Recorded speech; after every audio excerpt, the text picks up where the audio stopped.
Hi, I'm Benjamin Mac Jackson, founder of the World War II Veterans History Project. I started this project in the summer of 2015 with the goal of providing knowledge and inspiration to my generation so they can better appreciate and understand what these heroes went through. My mission is to preserve the memories of the greatest generation.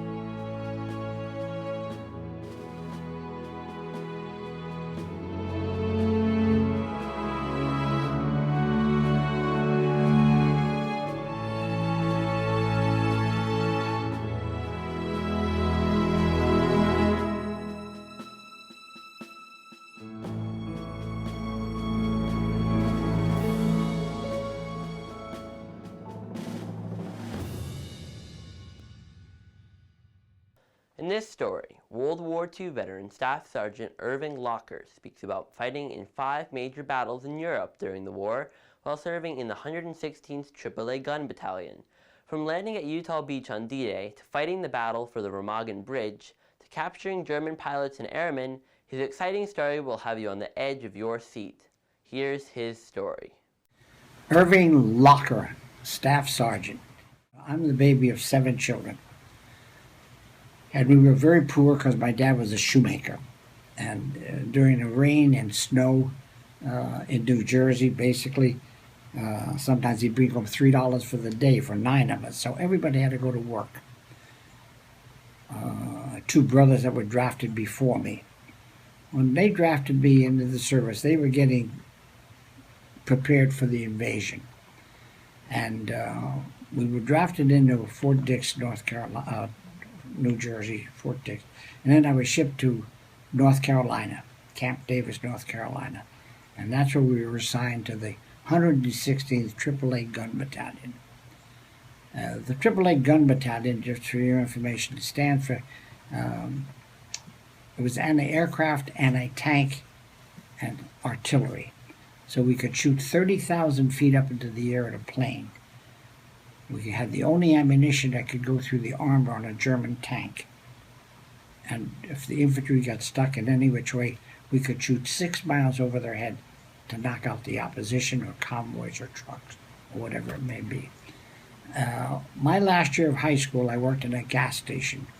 I learned to drive trucks and tractor trailers and everything else. When we were assigned to the AAA Gun Battalion, they brought in radar.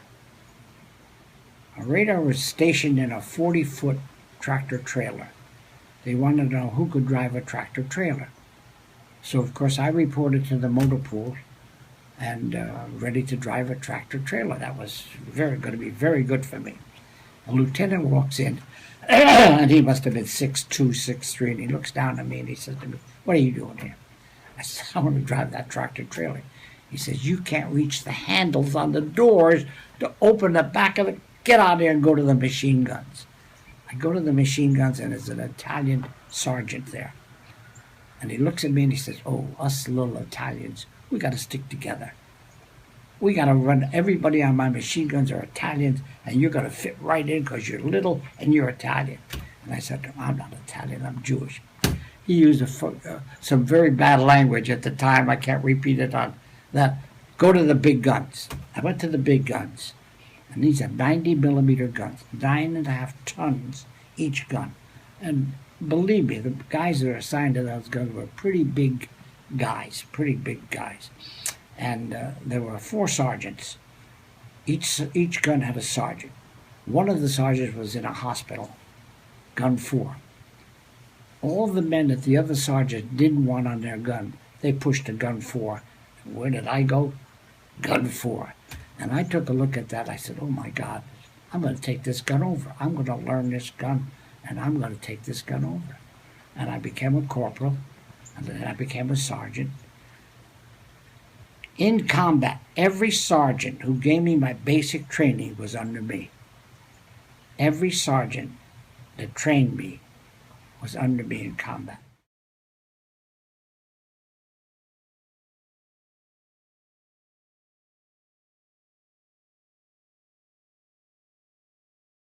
when we were going overseas, we had to learn French.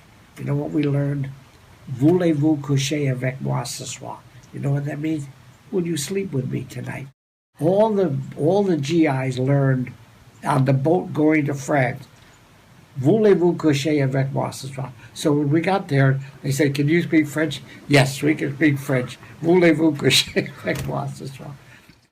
By the time we transferred to the Higgins boat, we were scared, we were sick, and that's how we came in.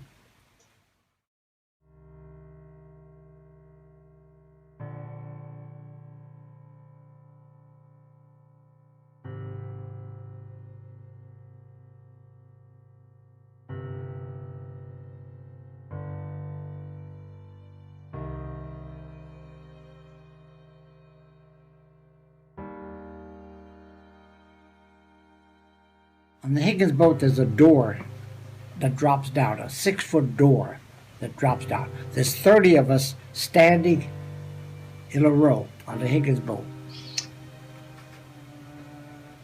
The sailors taking us back and forth from the LSTs to the shore were getting killed just like we were, you know, because they would drop us off, pick up the wounded, and go back to the boats. They got about 11 feet out, and the sailor said to my lieutenant, "I'm dropping the front door." And the lieutenant took out his gun with a smile on it, not mad, and he walked over to the sailor. He said, "Listen, son, either you take this boat in closer so my men don't drown, or you're never going to see your family again." And he took and said, "Now, can you picture me jumping into 5 feet of water? I wouldn't come out. With that weight on my back, a 3-pound helmet, 27-pound pack on our back, everything we owned, a pup tent covering it, ammunition strapped across our waist and across our shoulders, hand grenades, 4 hand grenades strapped to us, carrying a rifle, carrying a shovel, carrying everything we could, jumping into 5 feet of water and making it to the shore. If you tripped at any which way, they had barbed wire, they had everything they could. Rommel had everything he could to block us, to slow us down.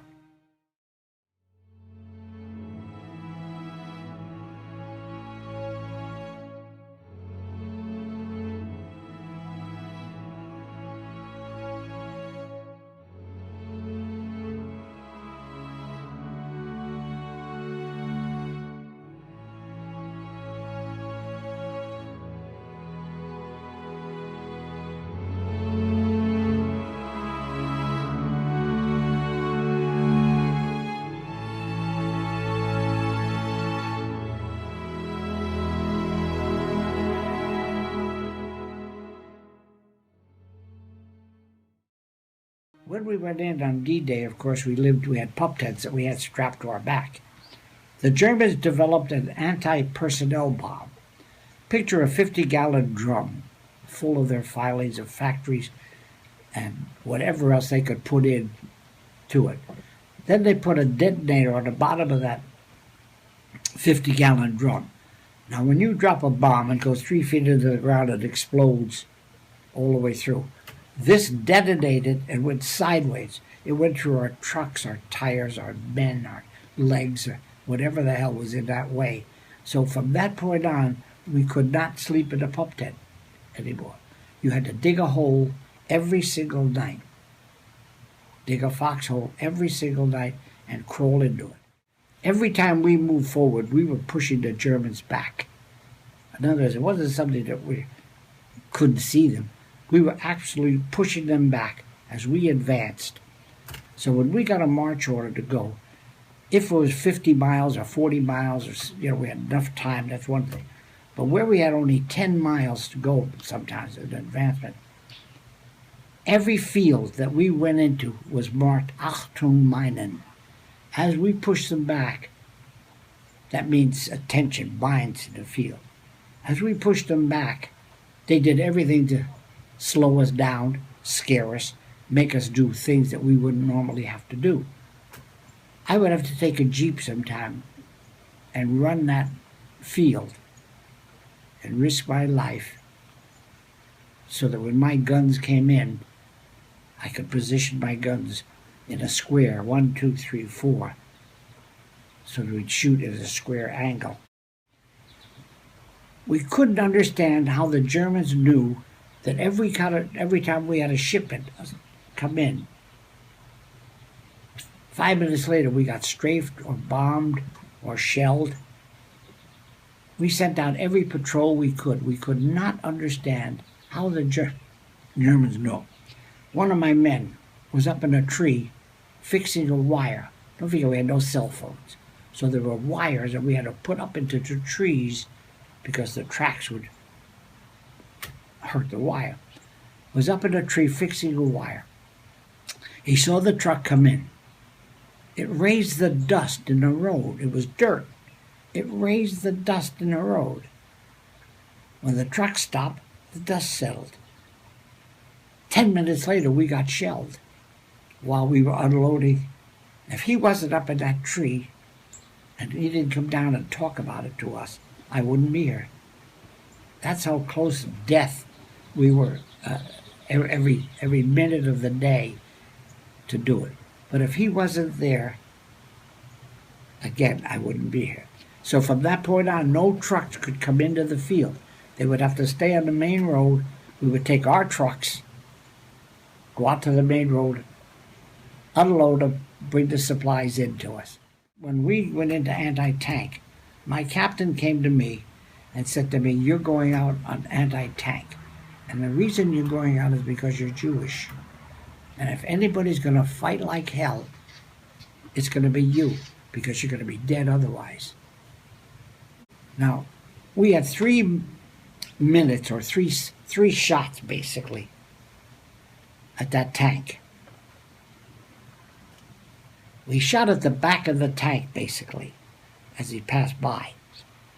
If he stopped and we didn't knock out that tank and he had a chance for that turret to turn around, we were totally unprotected, because you had this 9.5-ton gun sitting on the road or right off the side of the road. And once he opened fire, you had no place to go. You couldn't stop to dig a hole. You couldn't hide. And you were gone. You were dead. So, interesting story with the tanks. But we shot some of the tanks. I've got pictures of 2 or 3 of the tanks that we turned over and knocked out and killed the Germans, of course.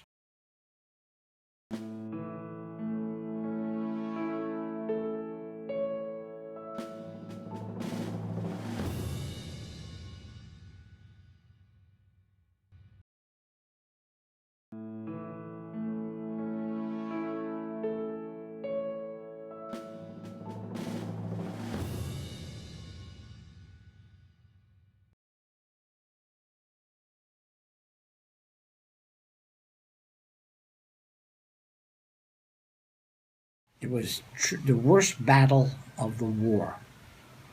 They had us surrounded on 3 sides in the Battle of the Bulge. It was the worst winter we have ever, or they have ever experienced. We lived in the ground. We had to dig a hole every single night. We lived in the ground. I must have hit with frostbite, because till today, now we're talking 71 years later, I still take pills for leg cramps and my hands cramp. And that's how bad my men were, frostbite, sick. It was very, very treacherous, because you couldn't move around that much, because they had us surrounded all the way through on 3 sides. When they decided at the end of the Battle of the Bulge to fly planes, etc., over to divide, to separate us and to conquer us and to get us rid of, we shot down maybe 295 of their planes. It was the worst situation that we had. You could fry an egg on my guns. You touch the gun barrel, you'd burn your hands. We could fire 25 shells a minute. That's the Battle of the Bulge, to the best of my memory. It was the worst battle, and I'm sure if you check it out, It was the worst of the war, the Battle of the Bulge. If a plane came down in my area, my job was to go out to the plane to make sure it wouldn't fly anymore, and to either capture the pilot or kill him. If he was dead, that's one thing. If not, if he was alive, I would capture him. But I took everything away from him. We liberated a Holocaust, Garden, where very interesting how man's inhumanity to man. They took a big barn that was empty and filled it with straw and hay, put close to 1,000 people in it, and then lit the fire and closed in the barn. And if you tried to get out, they would machine gun you. Man's inhumanity to man, basically, with that. Eisenhower was there, and he made a speech, getting all the Germans, not necessarily at that particular camp, but at the first camp, made the Germans come in and help bury the dead and clean them up and make sure that they knew. Now, another interesting story about that. Speaking or understanding a little of the German, I would go to these people by the Holocaust camp and ask them, open your eyes. Did you see what they're doing or what they're doing to people? How come you never stopped them? How come you never said anything? How come you didn't try to interfere? Originally, they said, no, it was behind a wall. We didn't know anything about it. We didn't know what they were doing, but that's not true. Because basically, when I pinned them down to make them understand, their answer to me was if I opened my mouth, I'd be in the camp. And that happens to be a very true story, that if they said anything at all, they'd be in the camp and be either killed or put to labor. So it was self-preservation for the German people to keep their mouths shut. So that's what I came away with, to understand why they never opened their mouth, or why they never tried to help, or why they never did it. This is the barn, inside of the barn. This was all outside, lined up with the dead bodies. I took pictures with my own camera of this. They took our prisoners of war, had them dig a slit trench, line up as you know, and then shoot them. Then take the uniforms off of them. Now, anybody in the German army who could understand or speak English was made an MP, military police, and they took the military police badges, because when we got into a given an order to go to someplace, we didn't know where it was. You followed a map, but they had MPs guiding us. Okay? The MPs in German would knock us off into different positions to get us killed, to get us lost. So it was very smart, but that's what we found that they did. Anybody who could speak English, they put an American uniform. How would we know that he wasn't American? Put an MP badge on him, and if he directed you that way, that's where you're going, because you didn't know where were you going. They were having trouble after the war. The Elbe River is where we stopped. They were having trouble with all the little towns between that and Berlin settling the Burgermeisters, which was the mayor of the little towns. Anybody who could understand German or, quote, speak it or understand it, there was Staff Sergeant or above were asked to go in and see if they could settle the towns. My captain sent me in to settle the town. When I got there, there were 5 guys talking about them being the burger. And each one, like our own politicians today, were accusing the other, oh, you were Nazi, you were collaborator, you did this, you did that. Okay? I got there, and I sat down, and after 5 minutes, I stood up and I said, Ich bin a Yid, means I'm Jewish. And that stopped them. Then I took out my Luger, and I said, unless we settle this, I'll blow your goddamn head off in 3 seconds, and I won't give it that much thought. And that's how we settled it. Mr. Locker went on to have a distinguished career in graphic arts after the war. He currently lives in the Villages, Florida with his wife Bernice. He is 92 years old. To learn more about the World War II Veterans History Project, please visit our website at www.veteranshistoryproject.com. We look forward to seeing you again for more exciting stories from the greatest generation.